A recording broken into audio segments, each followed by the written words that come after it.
Hey guys, hope you are well. Have yet another court report. Good news, I was able to make it to both hearings for ZDT as well as for DOA. So the long and short of it is nothing happened, unsurprisingly. This will be a much quicker video. Won't even really use my notes because there wasn't really anything to write down. And again, guys, if you want to help donate, that would be nice. Got very little this time around, but that's okay. But I appreciate Raymond Pembroke and some others who have donated. But I spent about $1,000 to come here. So it'd be nice to at least maybe make back 300 of it. But obviously most of it will be my own money. But nothing much happened. Two continuances in both cases. We will start with ZDT, which is the quickest to talk about. You can tell he was being represented by, he was not there, and Spindell, his attorney, was there via Court Connect, so via telephone, not even via Zoom. And Spindell used the same explanation that he used last time for Mindy, saying that he was out of the country and he needs to figure out how ZDT will plead. So ZDT hasn't even pled yet. He hasn't pled to lesser charges. He hasn't pled not guilty. He hasn't gone to trial. I think it's pretty likely that next time around, which will be as soon as May 21st, that, and I won't be there. I just, there's only so much money you can spend to do this, so I'm not going to be there on May 21st. But May 21st, you're going to have to find out later, unfortunately, because May 21st will probably enter an actual plea. But you can see that the tactic that Spindell is trying to employ, which is keep his client out of jail for as long as he possibly can. I think they both know there might be some tangible jail time at the end. And for as much time as you can stay out of jail and enjoy your freedom, you're going to try to push for every single continuance that you possibly can. So I certainly sort of see a strategy of being aggressive and trying to delay everything as long as possible, perhaps just to give the guy more freedom than he would have otherwise if they just kind of barreled through things. But Spindell may be very well out of town. Who knows what the reality is on that, but that's all that was, a continuance, nothing more. DOA also got a continuance. No surprise there either. So no, there was no full trial. Not only that, but now DOA has retained a lawyer. Because of that, there's not going to be this pressure or this force to even have the trial on the next date. And I wrote down it's in July, so that the next trial hearing would be in July. So the only thing that happened today is, first off, DOA retains an attorney who seems like you do a pretty good job. Last name is Kaplovitz, Kapellovitz. I believe the first name was David. David Kaplovitz. Some people crucify me for not correctly pronouncing names in the comments, but how am I supposed to know, guys? But the spelling again is Kapellovitz. And I believe the first name is David, but he's runs something called the Radical Law Firm. So David's main focus is kind of helping out with cases that are near and dear to his heart. Remember, most of these attorneys, they do something very specific. They deal with family law, they deal with drunk driving, like with Spindell, misdemeanor stuff.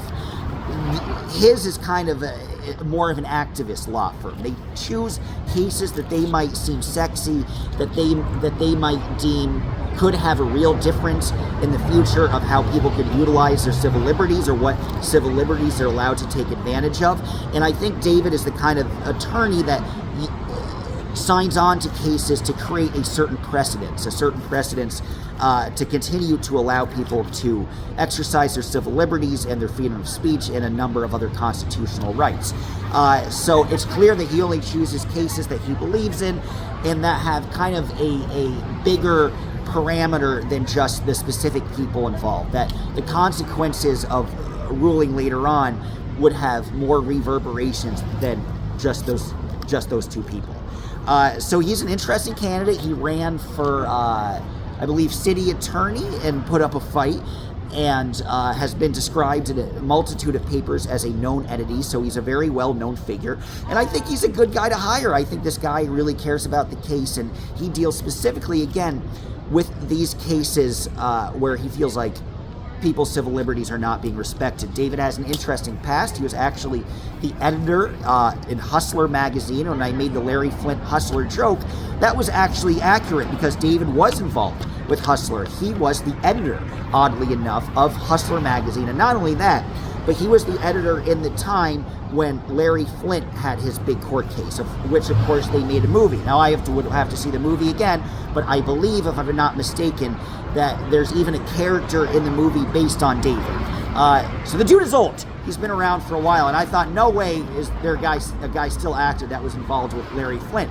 But he is the same guy. He was the main editor of Hustler magazine, got a lot of money, decided to get his law degree, was inspired by this Larry Flynt court case, and figured, hey, maybe I could do law, because he was kind of hand in hand with Flynt in all that situation. So a really kind of unique history and background. I think uniquely qualified to do this. So DOA, whether you hate him or love him, you got his shit together at this point. And not only that, but now there's no steamroller anymore, right? We're not rapidly heading into the abyss. Things are a little delayed. The judge was a little more aggressive in wanting to move things forward when DOA didn't have a lawyer. Now that DOA has a lawyer, that's very different. So people can kind of breathe a sigh of relief, catch their breath. I even think in the July hearing there won't even be a jury situation. There's going to be some more continuances. Now, another big thing, DOA did have some wishful thinking, but not that wishful, feeling he might be able to get his ankle monitor off. And there was a conversation about that. David remarked that one of the issues about having this ankle monitor on is, remember that the purpose of the ankle monitor only is to keep DOA from the Scientology sites he's not supposed to go to. The problem is, I should be laughing, but David uses as an excuse, he said, well, what if DOA wanted to go for a hike? I don't know if that's going to happen, but he used it. So David said, well, what if he wants to go to a hike in Griffith Park or somewhere in the mountains, completely in the allowable jurisdiction, and the ankle monitor goes out of service, and that's a big problem if he wants to enjoy the outdoors. He also remarked that DOA is sort of a YouTube reporter. I'm like, they're describing me, but the attorney remarked that DOA was a reporter via YouTube and would go to court cases, and I mean, he has gone to other court, that's kind of more me, but he has gone to other court cases, and that he needs to, and he should potentially even have the ankle monitor off to be able to go to other court cases in other states, and this is how he makes his living. That was new info to me, somebody stealing my job, I guess, but that's okay. So the judge largely bought that. Remember, this is not to, this DOA has been compliant the entire time, so this is not really, they don't view him as a flight risk, and the judge even said, that's true, he's not a flight risk. And so the judge gave his tacit permission to start looking at dismantling the ankle monitor. The thing is, the judge said he could not make that decision, and it has to be the company, I think it's called SPR or something, the company that makes the company that makes the ankle monitor, they have to discuss with them. But the judge essentially gave permission, barring any opposition from them, which I don't think would exist. The judge gave his tacit approval to start going through the machinations of removing that. There's a hearing on the 21st about specifically removing the ankle monitor or doing a follow-up. If DOA doesn't get it removed within 1 week by this company, then presumably they'd go to the judge and get it removed then and there, and at that point the judge would have time to get a response from the company and figure out what that whole situation is, right? So he DOA is going to get his ankle monitor off. The approval has been set for it, and that's it. So for people thinking he's going to have this ankle monitor on forever, that's not the situation. He's going to get it off. That's what the results of the case was. The judge was not mad at DOA, to not really admonish him for anything. SRP, yeah. So SRP is what would need to be contacted. And he's sort of the judge was sort of passing the buck. He could have just officially ordered a release then and there, but he says, again, go to the company. But with the judge's sort of permission that the company is fine with taking off the ankle monitor. So that's certainly interesting news. I would say things are looking a lot less shaky than they looked last time around, the last time DOA gave us update about the attorney. So far, I know I've overheard they gave him at least $10K, probably much more. So you see a little bit where the money is going for. So already $10K has been given to him, but I'm sure there's going to be a lot more. But the guy knows what he's doing. Very nice, personal guy. And another thing is he has a lot of Hollywood connections. So it's interesting to him. And he said he knew all these people. One of them was like Mark Ebner, which is, I don't know if any of you have ever watched E! True Hollywood Story or Trash TV, but when David mentioned that name to me, I'm like, oh, that's the talking head on every single freaking E! True Hollywood Story, everything. You know, if somebody OD'd on drugs and they're a celebrity, Mark Ebner is there to talk about it on television. So he might talk about this case, and there might really be some national Hollywood attention for it, which, you know, despite DOA being sloppy, incompetent, being way asleep at the wheel, it's a pretty chicanerous charge. I'm going to stick with that perspective. And he's gotten a lot of his stuff together. For people saying I'm playing both sides, go F yourself. It's called being objective. That's called this looking at an analysis, separating it from your feelings about somebody and looking, did they do something that was helpful for their case objectively? Did they not? So, you know, I'm not going to exhibit deep love nor deep hatred of DOA. I'm just going to look at what looks like he might have a successful case with, what looks like he might be doing wrong. So people hate that. A lot of people watching just hate that I don't have this deep hatred for him or that I don't have this cult-like devotion. Please unsubscribe. Also, for a lot of people, not a lot, but there's a small percentage of people who thought I was too garbled and I took too long to explain and I rushed things out. But that's when people are asking me to get the information out as quickly as possible. And you should try to transcribe an hour of court material in 20 minutes, writing as quick. You're going to miss a word. You're going to not write a word legibly. You're going to pause and try to figure out what it is because you're trying to write as fast as you can, so you can't write beautifully. But I think, you know, I mean, I always respect the format. If some of you don't like me reading the transcripts, fine, and maybe I'll look into changing that, although I don't think I would, because people like that, and I say to people, that will be at the end. So if you don't want to watch it, then just don't watch it. So, you know, I was not annoyed. It was only 5% of criticisms. But, you know, if a lot of you hate the note reading or think it needs to be 1,000 times better, let me know. If to make it 1,000 times better, that means I'm going to have to physically type it because I write it with handwriting. So writing is harder than typing, guys. And then it'll take me 4 to 5 hours. So you would get a report 12 hours later instead of 30 minutes later. But if that's what you want, fine. And finally, if there's more and more criticism, I don't have to do this. So, you know, maybe I don't think it's the last, because a lot of people have been very supportive, and want to give a shout out to the people on Hero Not Zero Reddit who have also been supportive. Always open to criticism, but again, you know, I could only be so organized when I'm trying to keep up with the pace of human conversation. I can only be so professional. So for people saying I high school like, or that, you know, this is horrible and I'm, you know, I can't do this at all and I'm unlistenable, then stop listening. And what, you should just go to court and do it.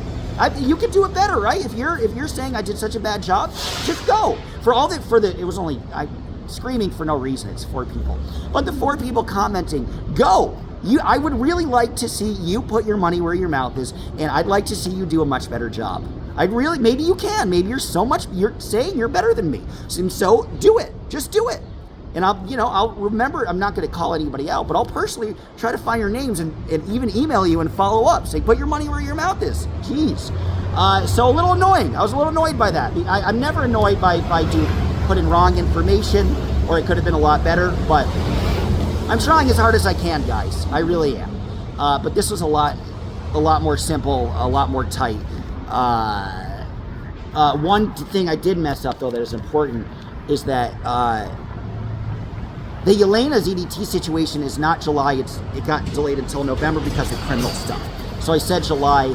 July was Mindy. So Mindy was July. Again, 3 things at once, guys. And that all the criticism again, guys, is like, do you understand I was doing literally 3 hearings at once, and that Mindy's case was 2 miles away from the other courthouse? It wasn't like they were next to each other. So I had to rush to make her thing on time, and I was able to make all 3 things.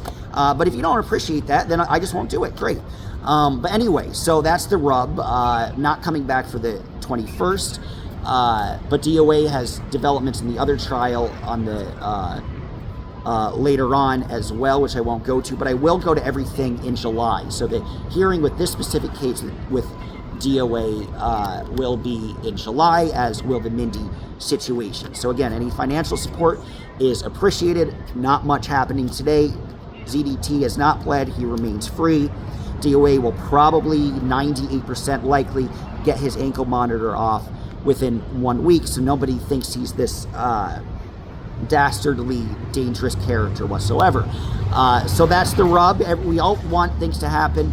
Half the time nothing ever does, but I'm still glad to be here because it's still helpful. Some of you think I'm an asshole, but I am at least happy to be of use to some people to tell you the motions as quickly as I can. Take care, guys. Bye-bye.